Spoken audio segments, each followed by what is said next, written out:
60-second adventures in religion. Number 1. Religion as social control. Karl Marx was a German philosopher, economist, and the least funny of the Marxes. In the snappily titled Contribution to the Critique of Hegel's Philosophy of Right, he famously called religion the opium of the people, in that religion was not only used by those in power to oppress the workers, but it also made them feel better about being oppressed when they couldn't afford real opium. He thought that if the comfort blanket of religion was taken away, at last the workers would have to do something about their terrible condition.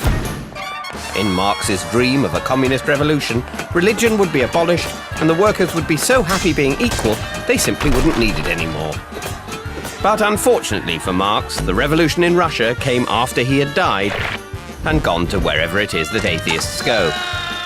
And by then, Stalin and his gang had proved there were lots of other ways to oppress people which didn't have any of the fun bits of religion, or indeed opium.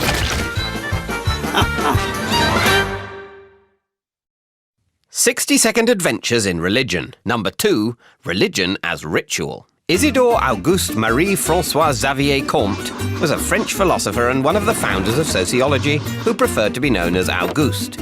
He believed that society went through 3 stages. First, that primitive people thought things they didn't understand were down to some sort of supernatural power. Next, they developed these basic ideas into the concept of an abstract God. And finally, they would cast aside religion and take up positivism, only believing in things that can be observed and proved.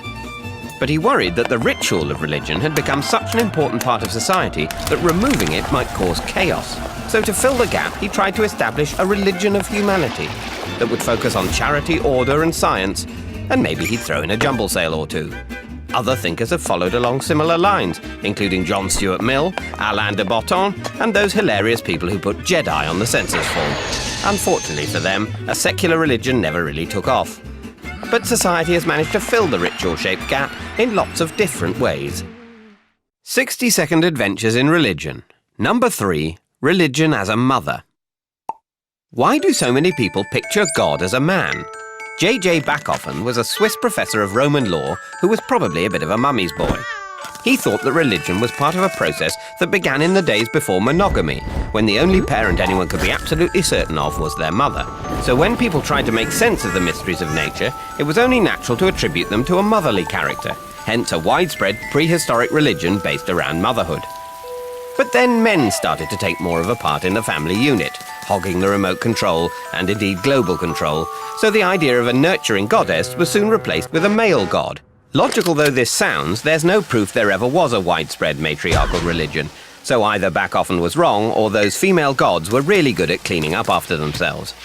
But his ideas have inspired others, including scientist James Lovelock with his Gaia hypothesis that suggested you can better understand the whole biosphere of the Earth by seeing it as a single entity in a metaphorical female form. But as for those ancient goddesses, well, mum's the word. 60-second adventures in religion. Number 4. Religion as a virus. Richard Dawkins is an atheist, evolutionary biologist, and probably not someone you should ask to be a godfather.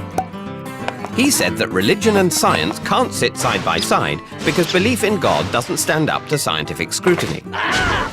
But religion is still so popular because it's like a virus with an innate desire to spread itself and its various symptoms, like believing in things without any scientific evidence and judging people with different beliefs.